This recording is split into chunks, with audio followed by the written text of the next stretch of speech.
Υπάρχει ένα ρητό που λέει, είμαστε όμικρον με τον ότι τρώμε, ή ένα ακόμα πιο γνωστό, ένα μήλο την ημέρα τον γιατρό τον κάνει πέρα. Αν και σε αυτό το άρθρο δεν θα μιλήσουμε για μήλα.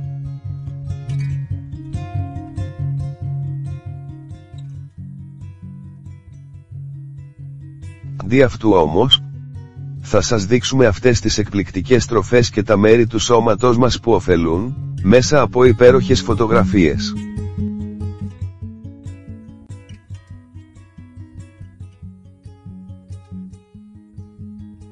Πρόσφατες μελέτες έχουν δείξει ότι πολλά φρούτα και λαχανικά συχνά μοιάζουν με το μέρος του σώματος ή το όργανο το οποίο ωφελούν.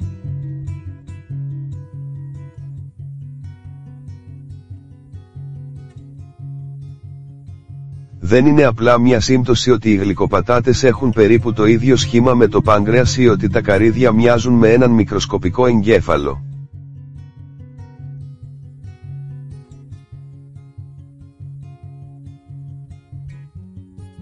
Μια αρχαία ευρωπαϊκή φιλοσοφική άποψη δείχνει ότι τα φυτά, τα ζώα και τα μέταλλα συχνά περιέχουν ενδείξεις στο σχήμα τους, στη μορφή τους ή στις πράξεις τους, τα οποία μας υποδεικνύουν κρυφά το σκοπό τους.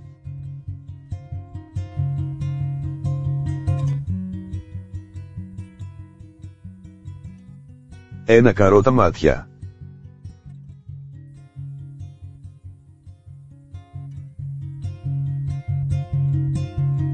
Τα καρότα βοηθούν στην ενίσχυση της ροής του αίματος στα μάτια σας, βελτιώνοντας έτσι την όρασή σας. Η β-καροτίνη που υπάρχει στα καρότα μετατρέπεται σε βιταμίνη Α, η οποία είναι αναγκαία για υγιή μάτια.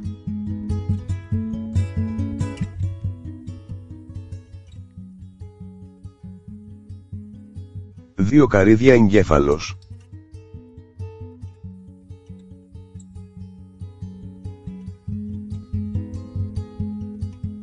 Η υψηλή συγκέντρωση ω3 λιπαρών οξέων στα καρύδια συμβάλλει στη σωστή λειτουργία των κυττάρων του εγκεφάλου.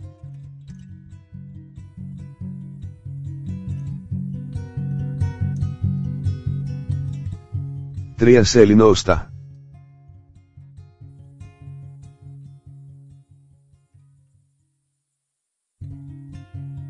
Περιέχει βιταμίνη Q και είναι πλούσιο σε ασβέστιο που βοηθά στην ενίσχυση των οστών σας.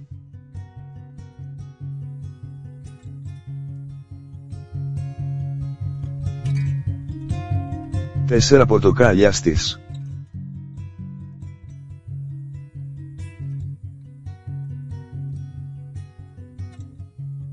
Η παρουσία βιταμίνης C και λιμονένιου στα εσπεριδοειδή βοήθεια στην πρόληψη του καρκίνου του μαστού και προστατεύει επίσης το πάγκρεας, το στομάχι, τον λάριγγα και το παχύ έντερο.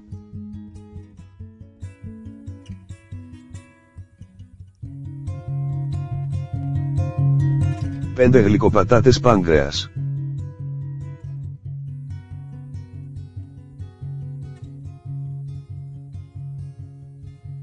Τα υγιεινά τρόφιμα βοηθούν στην επούλωση και την θρέψη του πάγκρεας. Ειδικά οι γλυκοπατάτες περιέχουν θρεπτικά συστατικά που βοηθούν στην πρόληψη της παγκρεατίτιδας.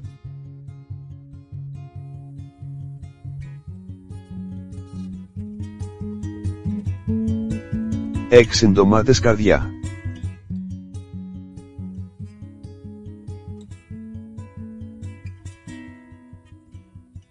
Είναι μια πλούσια πηγή λικοπενίου που μειώνει τον κίνδυνο καρδιακών παθήσεων.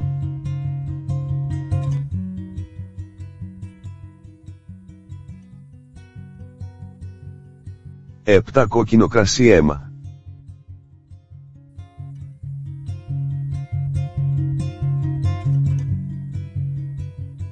Είναι πλούσιο σε αντιοξιδωτικά και πολυφενόλες, που εμποδίζουν την καταστροφή των κυττάρων.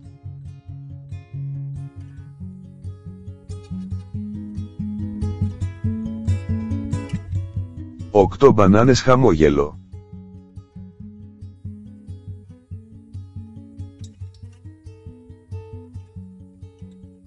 Οι μπανάνες περιέχουν μια πρωτεΐνη που ονομάζεται τριπτοφάνη, η οποία αφού περάσει από τη διαδικασία της πέψης, μετατρέπεται σε χημικό νευροδιαβιβαστή που ονομάζεται σερωτονίνη.